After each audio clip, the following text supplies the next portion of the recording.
Hello, everyone, and thank you for joining us today. My name is Rachel King. I'm the Executive Director of the Wyner Family Jewish Heritage Center, and I am delighted to welcome you to this program about our oral history project, Jewish Neighborhood Voices. We are especially glad that those of you here right now made it after some emails went out this afternoon that were sent a bit prematurely and eagerly. And seemed to suggest that the webinar had already taken place. Well, it's taking place right now, and we're delighted you're here. So to tell you a little bit about the Jewish Heritage Center, the Wyner Family Jewish Heritage Center is an archive and educational center dedicated to preserving and illuminating Jewish history and heritage. We do this by engaging researchers in the study of Jewish history and providing access to our collections, which are focused on the Jewish history of Boston, Massachusetts, and New England. We also connect people with their Jewish heritage and genealogy, and we offer programming such as this, informing audiences of all backgrounds about the American Jewish experience. So I'm delighted to be joined today by other members of the Jewish Heritage Center staff, our collections management archivist, Gabrielle Roth, and our programming and outreach manager, Sarah Quiet, both of whom will shortly be telling you about the Jewish Neighborhood Voices resources that we've created. First, I just want to give you a few housekeeping details. You in the audience are muted. And if you have questions during the presentation, please type them into the Q&A panel at the bottom of your screen. And we'll try to answer as many as we can following in the Q&A session following the presentation. Also, we are broadcasting from different locations today, and we have had a few technical issues with our sound as we will be presenting from our live website. So please bear with us if there are any glitches. We will be recording, we are recording this session, and we will send you a copy of it afterward if you miss some of it. So I'd like to start with some background about Jewish Neighborhood Voices. This is an oral history project that we began in 2021 after receiving grants from the Massachusetts Foundation for the Humanities and Combined Jewish Philanthropies. Our primary goals for the project were first to capture the memories of individuals who grew up in formerly Jewish immigrant neighborhoods of Greater Boston while we still could. They are the last link to the immigrant generation. We also wanted to add oral histories to our archive to complement paper documentation about these neighborhoods that was already in our collections. Those were our two main goals. We chose to focus on 4 communities around Greater Boston that once had thriving Jewish communities and today have different ethnic and demographic compositions. We focused on Chelsea, Dorchester, Lynn, and Roxbury, Massachusetts, all areas for which we had considerable archival materials already in our collections and that we felt would be enhanced by oral histories. We do hope to add other communities to the project in the future. This was a pilot project and is the beginning of something much bigger, we hope. So for those of you who are not familiar with these communities, I'll just give you a very quick historical background. Chelsea is a city just northeast of Boston that was a primary destination during the major wave of Jewish immigration to the United States in the late 19th and early 20th century. It was so densely populated with Jewish residents and businesses 100 years ago that it has sometimes been retroactively referred to as the other Lower East Side. Dorchester and Roxbury are adjacent neighborhoods that are technically part of Boston and are located fairly far south of downtown Boston. Well, today they have very different neighborhood composition and character from each other. In the period that we're studying, they had similar patterns of Jewish migration and shared a lot of the same local Jewish landmarks. So as you'll see in a bit, we treated them together in our online exhibit. Jewish families began moving to Dorchester and Roxbury in the early 1900s from the crowded tenement neighborhoods of Chelsea, and also Boston's west and south ends. And as such, they represent the first kind of suburb of Greater Boston for Jewish immigrant families. And our fourth community, Lynn, is an oceanside city on Boston's North Shore, which drew many Jewish immigrants at the turn of the 20th century for its thriving shoe manufacturing industry. Word spread to Jews still in Europe and those who had recently immigrated to the United States that there were jobs to be found in Lynn's many shoe factories. Jews tended to be less geographically segregated from other immigrant groups in Lynn neighborhoods than they were in the other neighborhoods that we studied in this project. So I just want to acknowledge the many people who participated in this project. We had 8 community advisors representing partner organizations, partner Jewish organizations. Our oral history advisor, Judith Monachina, trained 6 interviewers in oral history techniques. And those interviewers then fanned out to meet with our 20 oral history interviewees, or narrators, as we refer to them, who ranged in age from 70 to 100. We are so grateful to these narrators for sharing their memories and stories and for contributing to the historical record. At this moment, I do want to pay tribute to one of our narrators. We learned at the beginning of this week that our oldest narrator, Ethel Sinofsky, passed away last week at the age of 102. Her oral history memories of Roxbury in the 1920s through the 1940s are just amazing. She was 100 years old when she did her interview. She shares her experiences of the neighborhood and of Jewish life as a child, and then as a young woman and a bride in Roxbury. We feel so honored to preserve her voice and her story for future generations to learn from. We have a brief clip of Ethel describing her memory of seeing Temple Mishkan Tefillah in Roxbury as a child. I hope we can hear it now.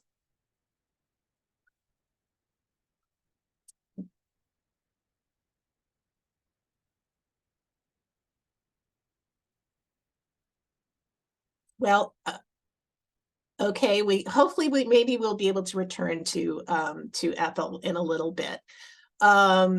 She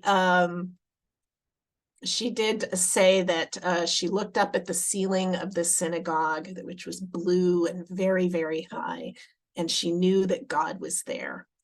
So that seems fitting for our friend Ethel.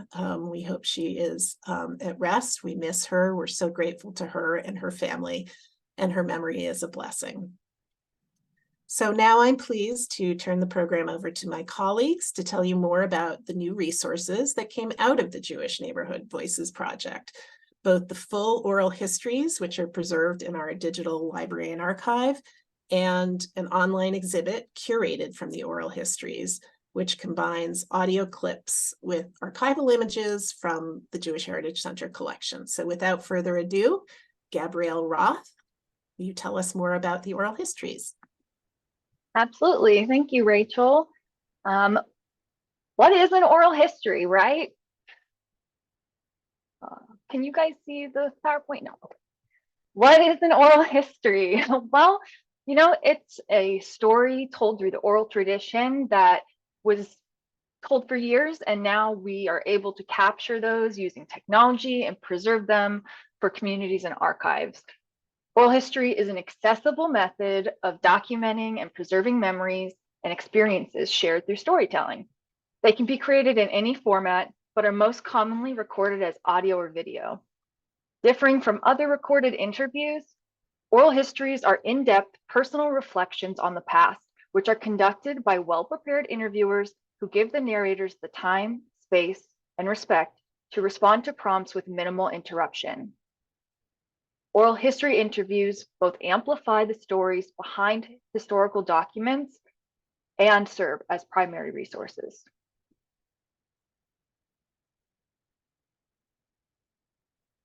In the GHC's role as a cultural or archive, oral history recordings serve as important resources for researchers and community members by preserving the lived experiences of the voices of the community.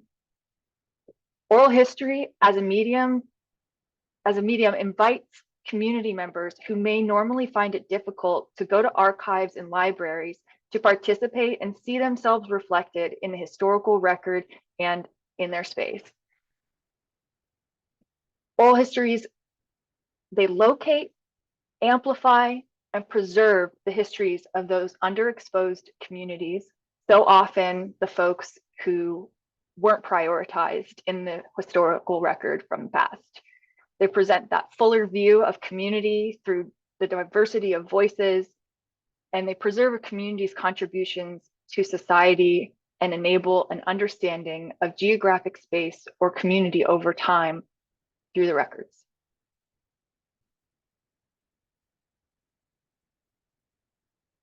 Oral histories live in the archive very differently than manuscript material, but we approach their preservation using the same principles. First, a file starts out as a digital file created from perhaps analog media like a tape, or it's already digital. In the most stable format, we try to get that version of the file. So that's going to be a .mov or a .mp4, because the other forms are proprietary, and you can't look at them on lots of different devices. Then those digital files are backed up in at least 3 places. We like to follow something called locks. Lots of copies keep stuff safe. You should practice this at home too. Where we put things in 3 places. We keep 1 copy on the cloud-based storage, 1 copy on an external hard drive, and 1 copy on our local server. We do routine checks to check file integrity. We run a program and it spits out a data number, and you do that frequently and it should always spit out the same number. Once it starts changing, you know that you need to switch up your storage devices. Once we know that something's solid and it's going to last, we go ahead and we create all that metadata that you see when you look at things on the internet. And we transcribe the information on the tapes before ingesting the materials into the digital library. Metadata is the who, what, when, and where technical information about the format and content. It's collected and then uploaded to a digital library platform for review and publish.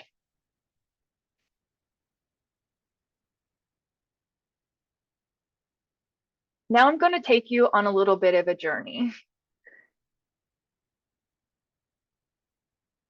Starting from the exhibit page, go down to the welcome area. The digital library link will bring you to the homepage for archive content in the exhibit. Select Browse. The full recordings from Jewish Neighborhood Voices are available in the JHC Digital Library and Archives, or DLA. Both audio and text formats are presented, transcribed for clarity and accessibility, and accompanied by photographs donated to the archive by narrators.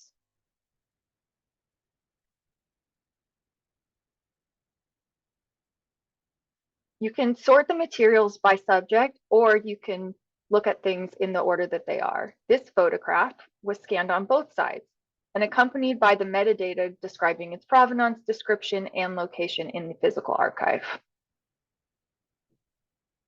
You can navigate to the collection using either the back to results button, or the arrows to navigate back and forth. Let's look at an interview.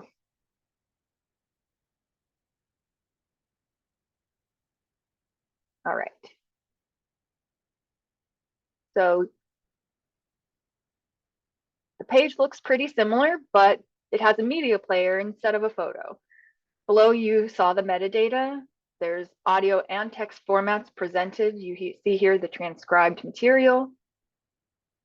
And by selecting that play button, you should be able to hear one of our wonderful exchanges. This particular exchange, it exemplifies how our well-prepared interviewers started by giving the details of the interview on tape, saying who they are, when it is, where they are, and who they're going to be speaking with. Now, to give you an in-depth look at the online exhibit, curated from the synthesis of Jewish Neighborhood Voices materials and materials from other collections at the JHC, is Sarah. Thank you so much, Gabrielle, and I'm so glad to be here with all of you, even though Zoom has been after us tonight, trying to mess around with us, sharing the audio clips, which is really what is at the core of these stories. So I'm going to do my best to make this a simple and hopefully least nauseating experience as possible, going between clips where you may just see my face and then the actual exhibit itself. And before I do that, I'm just going to play a little bit of the interview that you were just seeing on your screen. Again, it'll just be the sound, but so that you can hear what the beginning of many of these interviews sound like. This is from Laura Till, who was one of our Dorchester and Roxbury narrators, and it begins with her interviewer, Andrew Fairback. Today is Saturday, July 30th, 2022 at approximately 10 a.m. I am Andrew Faribuck and I am interviewing Laura Till at her residence in Natick, Massachusetts. So that is just our little taste of what the beginning of a full-length interview usually sounds like. And we wanted to give it to you because for the rest of this time, you actually won't be hearing the interviewers very much. That's part of oral history, is that we're focused on the stories and the narratives of our narrators rather than the interviewers, the people speaking with them. So I'm now going to switch to sharing my screen and show you the live site itself and give you a sense of, once you come into the exhibit, there are several different ways to access it from the Jewish Heritage Center site, but you'll see at the top here we have exhibit as one of our links. You can press this button to take you to the main area, and then we also have our 3 neighborhood/areas that we focused on in this particular project. So as you come to Jewish Neighborhood Voices, the online exhibit, you'll see welcome with background information that you have just heard from Rachel about the project, and a link to see the full oral histories on the JHC's digital archive, and then an invitation to come and join us in these vibrant Jewish neighborhoods of the past. So as you continue to move down the page, the first thing that comes is our neighborhoods. And each of these neighborhoods has a separate page and a gallery devoted to it, where you can explore the stories, experiences, and in particular, streetscapes through the voices and the sounds of our narrators' memories of these places. And we'll play some of those for you after we continue through the landing page here. The next thing that you will see is our themes. So we have a carousel of 5 major themes that arose from the oral history interviews across all of the neighborhoods. So we have each of our individual neighborhoods/areas, and then we have the overarching themes that we found ran across and between these areas during the time period. And those include Jewish family life from generation to generation, Jewish neighborhood life, the synagogue, the butcher, and the triple-decker, neighborhood relations, friendships and tensions, memories of the Holocaust and World War II, and moving up and moving out, class distinctions, blockbusting, and the American dream. And we will play clips from 3 out of these 5.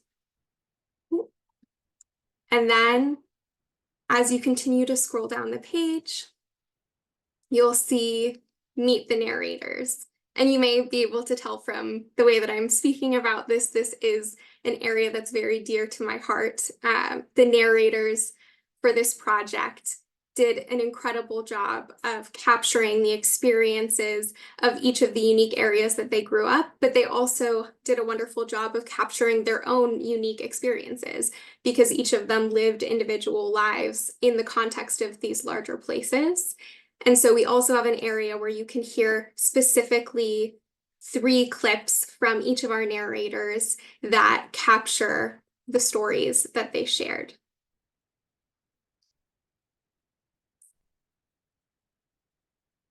Then we have our sortable gallery, which it contains every clip on the site and is sortable by neighborhood and theme. We'll play clips for you to see how the pre-sorted gallery works under each neighborhood and a few theme sections. But I also just want to point out that you'll see images here alongside the clips and quotes. And all of these images actually come from the Jewish Heritage Center's collection or from the narrators themselves, and sometimes in an overlapping space. So, and as you move down, you can also see load more, and you're able to continue to bring more clips into the sortable gallery. The final area of the landing page that I want to show you is about the project. And this is a place where much of the information you have just heard again from Rachel. There's background about the online exhibit itself, about the oral history project. As you can see, we have these drop downs that give more information about the oral history pieces, the way that we selected these particular neighborhoods and these particular narrators, who the supporters were for this project. We had really important partners in the Massachusetts Foundation for the Humanities and in Combined Jewish Philanthropies. We also had wonderful support from our community partners, some of whom are on this call today. We're so grateful to those who were so important in helping shape the project and provide invaluable advice and feedback throughout. I know Walnut Street Shul is represented here, and I imagine that we have others. Also, Jewish Heritage Center of North Shore, we have some wonderful representatives here. So all of those are included, and then we finally have the additional resources. I will just show you this very briefly. So you can see we have books, articles, online resources, and then I'm not going to show you all of the Wyner Family Jewish Heritage Center collections that are offered here, because if you can see how much is left of this page based on the cursor here, there is a lot. This goes on for a very long time. So I'm not going to take you to the bottom of this page, but I invite you to explore. There are so many incredible primary sources about Jewish families, organizations, and communities in these particular areas, as well as beyond in the Jewish Heritage Center's collections. So I will take us back up to the About page and just briefly show you also the interviewers, who are also very near and dear to our hearts. These are the people who conducted the interviews. You heard one of their voices briefly.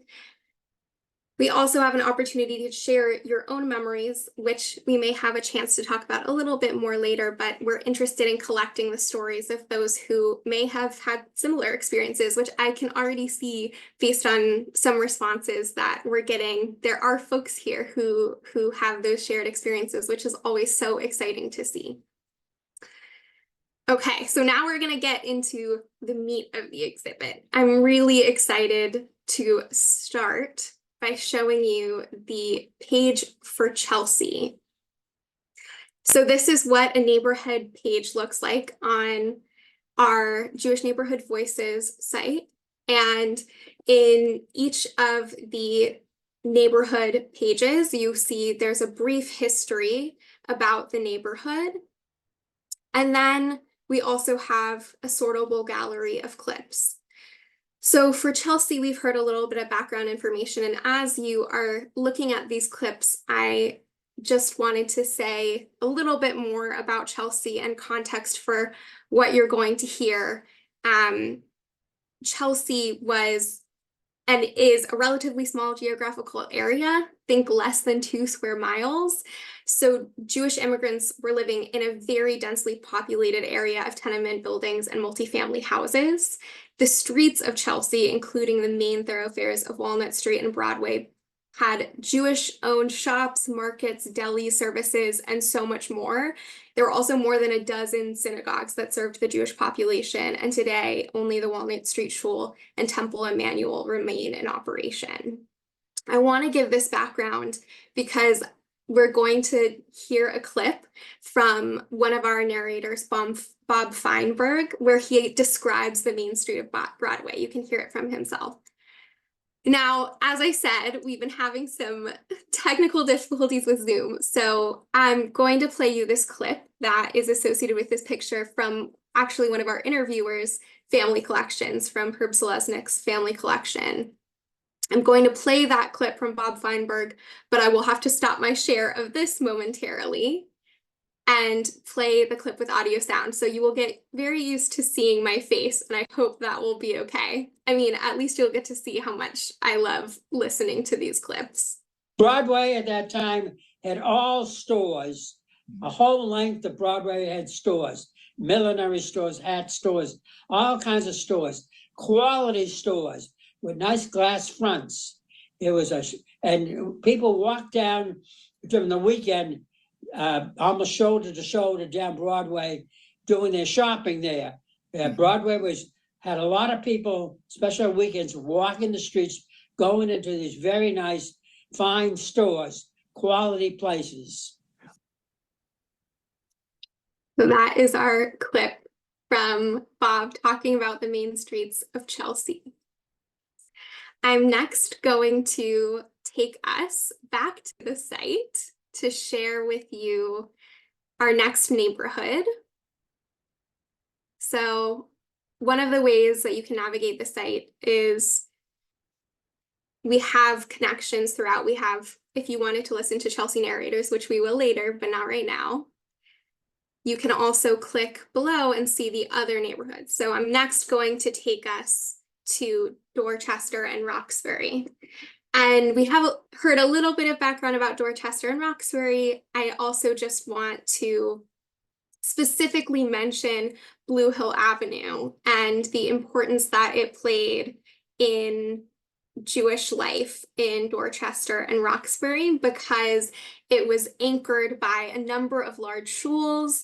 It ran the full length of the combined area of Dorchester and Roxbury, and it was also the site of many other important areas for Jewish families, including the YMHA in Roxbury, the Hecht Neighborhood House in Dorchester, and Franklin Field, which is a key place to know in the context of Dorchester and Roxbury during this time. There are many narrators who recall growing up in Dorchester and going to a place called The Wall in Franklin Field, which is where they would go and gather and sit, especially as teens, on Jewish holidays and after school, and watch if there were any cars going by, because that would be a great scandal. So we have this larger than life presence that Blue Hill Avenue had, and I want to play a clip again for you of this street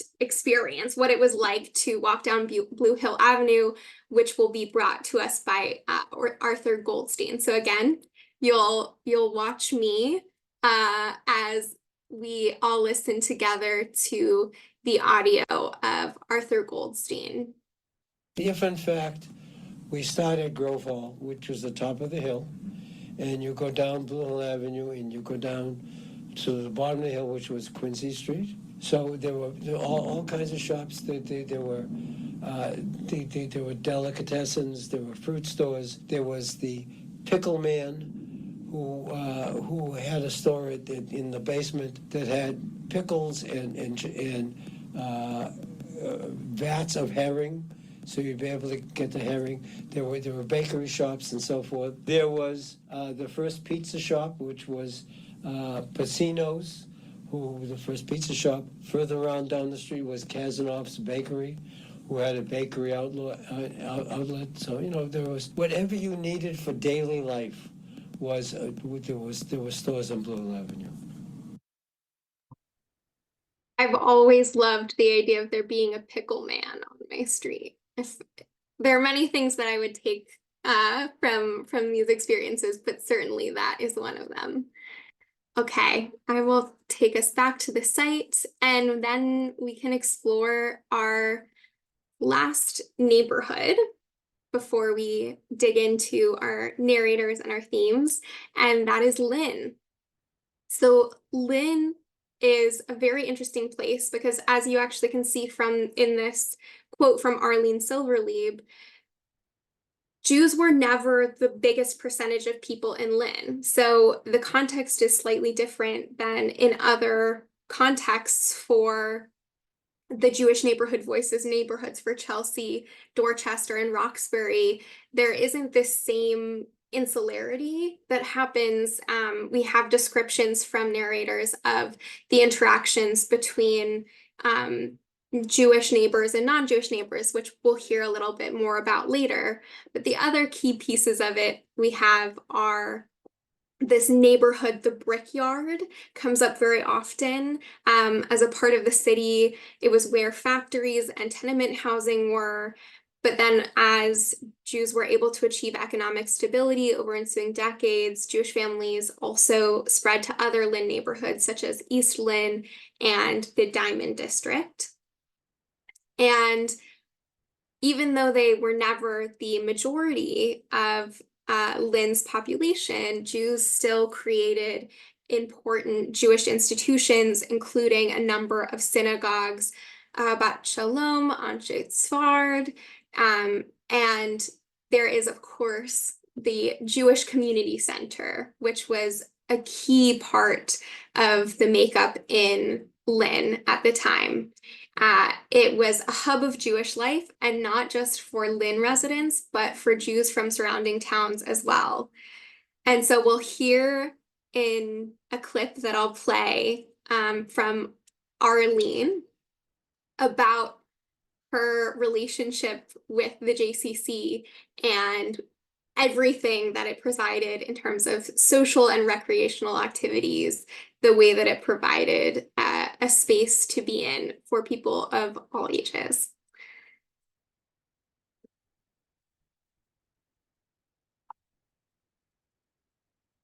All of my social activities revolved around the JCC, the clubs and the bowling alley, the boys, everything revolved around the JCC. We loved it. It was everything to me. So that is our last setting neighborhood description. And next, I'll have us move into our narrators. So we've already heard from our narrators, right? They're at the center of this work, but we want to explore a part of the site that's specifically dedicated to them and their stories. And I know that we also have a number of our narrators here on the call. So this is a very special moment for them and acknowledging just the vast impact that they have had in making this project possible, and to get to share some of their unique clips and stories. I wish that we could play them all for you, and I hope this will be an invitation to continue to look and find what is representative of each of our individual narrators, because there is so much that is so special and wonderful here. So for each page, I decided I had to limit myself to one clip per each of our neighborhoods. So I'm going to scroll so you can see what the pages look like. Also, if you see anyone that is familiar, maybe yourself, or maybe if you grew up in one of these neighborhoods, you may know one of these people or recognize one of the pictures. And if you have never been in these contexts, haven't heard of this before, if there are pictures that are interesting to you, that you have questions about, or call out quotes because some of these are very easy to read, it this is a great place to do that. So I want to show you a clip, and I'll actually come back up so you can see Joel, contemporary Joel. I'm going to play a clip from Joel Sherman that is about his family's relationship to his friends. And we'll only have time for just a little piece of it, but he goes on in this clip to also talk about the importance of his friends in his parents' education in the United States. So they have this funny and sweet relationship, but there also was this really important relationship happening between Jewish and non-Jewish neighbors, and specifically Jewish immigrants and non-Jewish, non-immigrant neighbors, and the roles that they played in each other's lives. And in the context of Lynn in particular, which was a very ethnically diverse city of immigrants and continues to be, Jews were in particular less insulated, as I said. So this is the picture of a much younger Joel, and I'm going to play a clip that is related to that time period.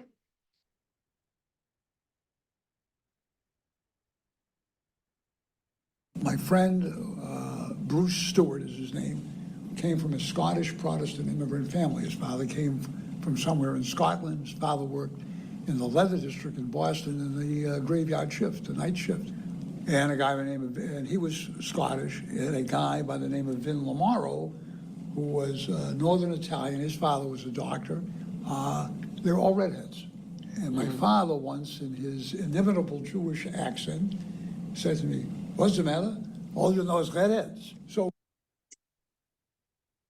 And I love that clip. And as I said, he goes on and speaks very touchingly about how all of his redheaded friends were so core in the experiences that his parents had with being immigrants and navigating the United States, what it meant to be American. So I will continue my scroll so you can again see our narrators. This is Arlene, who you heard from about the JCC. We have Jack Stahl, Michael Zimmern, who's currently running Zimmern's, which is still in Lynn today and has been handed down through several generations now. I next want us to visit our Chelsea narrators, and I will do the same, show you the larger page so you can see some of our friends like Sarah Lee Callahan. We heard from Robert or Bob Feinberg. And then I want to pause with Norm to hear from him a little bit more about his relationship with Chelsea, because one of the things that we were really struck by in this project was how all of the narrators from Chelsea spoke about it inspiring a really strong sense of Jewish identity and a strong identity with Chelsea itself, and that has to this day stayed as a very deep-seated part of who they are.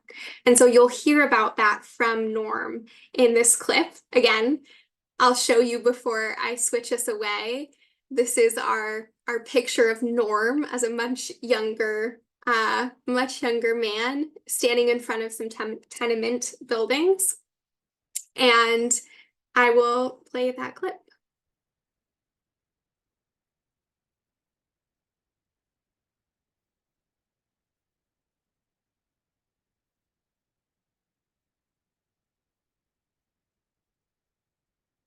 It shaped me for, who I became. The fact that, growing up on Bellingham Street or going to the Shirtliff School, I mean, we were exposed to people of all nationalities, of all backgrounds and whatever. And it basically, allowed me, I assume others as well, to have a freer association with all kinds of people. Growing up in Chelsea literally prepared me for life. That is our clip from Norm. And I'm going to go ahead and take us right to Dorchester and Roxbury because I'm aware of our time. And I'm going to show you Elaine Baskin. So Elaine Baskin is one of our narrators who has some great photos. You can see some pictures here. And one of the things that we heard a lot from Dorchester and Roxbury neighborhood narrators was that the importance of the Jewish customs that came with people who were moving into the neighborhood, and that Yiddish was spoken at home and in the streets. So this is a clip about Elaine and what her beliefs were about Yiddish and who spoke it and when, based on it. So these are our pictures of Elaine.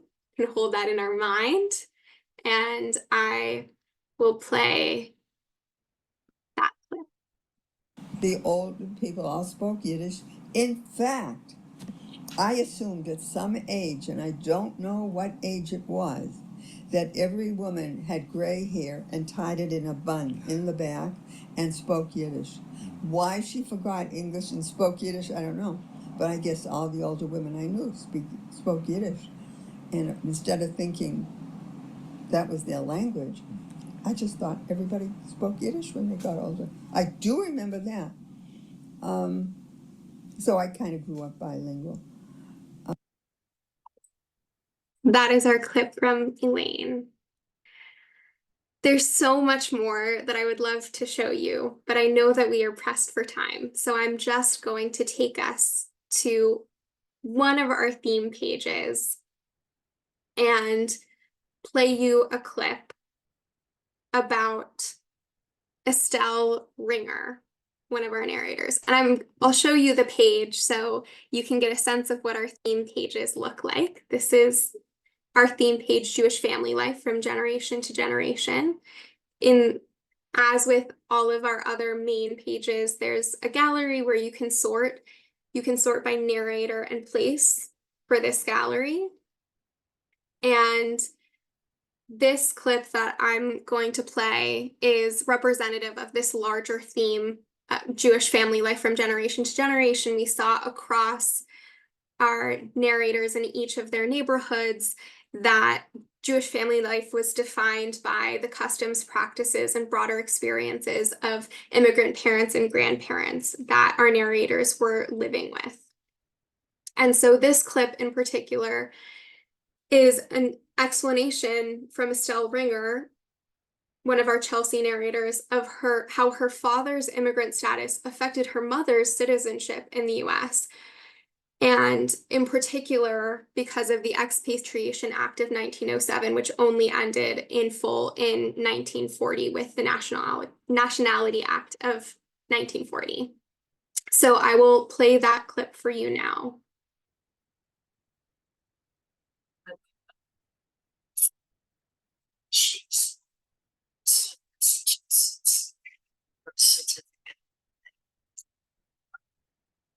Well, it sounds like we're having a little bit of trouble hearing that one, maybe. Okay. Well, I'm seeing that it is very close to the end of our time here, and I do want to make sure that we have time for any questions. And if we don't, then I can always find more clips for us to listen to. I clearly am just such a fan of this work. It's been so meaningful, but I do want to make the time if people have questions, and I'll pass it to Rachel. Thank you. Thank you so much, Sarah and Gabrielle. Thank you for all of us, as we've discovered that Zoom would not let us share the screen and share sound at the same time for some reason, after all these years post-pandemic with Zoom. They're still little mysteries. So thank you for bearing with us, and Sarah, thank you for taking us through. And we invite all of you to spend some time at this exhibit, because they're just, we are so smitten with these voices, these individuals, the places they're describing. It really is just, it just transports you to the past. So I wanted to take a few questions and that have already come in, and if any of you would like to add something, just type it into the Q&A box at the bottom of the screen. Howard asks us, well, first I wanted to start off with a comment from Mark Black that came in early when we were talking about the communities, the featured communities. He says, my father's parents started out in Chelsea, moved to Roxbury, and then moved to Lynn. So that's a really interesting migration. Not sure we've heard of a lot of families that moved from Chelsea to Dorchester, Roxbury area. We haven't heard so many that then made it up to the North Shore. So that's really terrific. Thank you for sharing that with us. Howard asks, what about Revere? And we've heard a lot of people ask about Revere and other communities. We are by no means excluding anyone. We know that there's such rich Jewish history in so many communities in areas of Greater Boston and beyond. We hope to add not just in Boston, but there are other communities in Massachusetts and then in New England with really important Jewish immigrant history. We specifically in this project, we're looking at communities that really had been Jewish and are now something else, so that we're sort of returning some of the history to today's, to current generations and making it accessible. So that was sort of one of our criteria, but we do hope to add more communities, including Revere and others.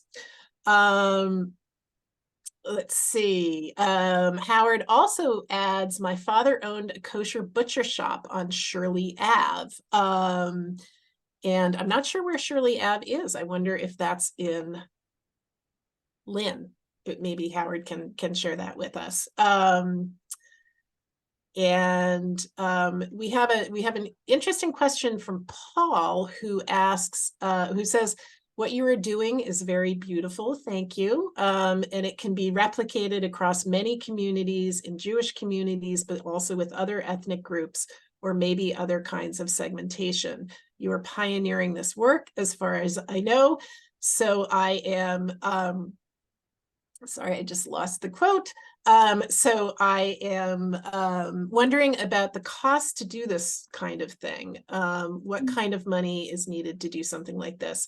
Thank you for asking. We did receive grants. This was a grant-funded project, as I mentioned, from the Mass Humanities and Combined Jewish Philanthropies. Oral history can be done individually by sitting down with people and turning on a microphone. It can be done fairly low tech, but for a big sort of community project, you need to train people. There's a lot, you have to do the transcribing to get appropriate transcripts. There's a lot of work that gets done with, as Gabrielle said, with metadata and with, digital preservation and what happens to make these oral histories accessible to folks, for researchers and other people who'd like to listen to them. There is, if you're creating an online exhibit, that is work, website work and technical work. So there are a lot of people, and there's a lot of people and time that go into a project like this. So again, projects can be small scale on up to large scale. We're very, very grateful for, and we're grateful to our colleagues at American Ancestors who supported this and helped work with us on the website and so on. So it takes a village, it takes a neighborhood. So if there are other questions, if there are any more questions that people have, please do submit. Let's see more. Oh, okay. Howard, the kosher butcher shop was in Revere. Thank you. He mentions Revere Beach. Yes, lots of history there.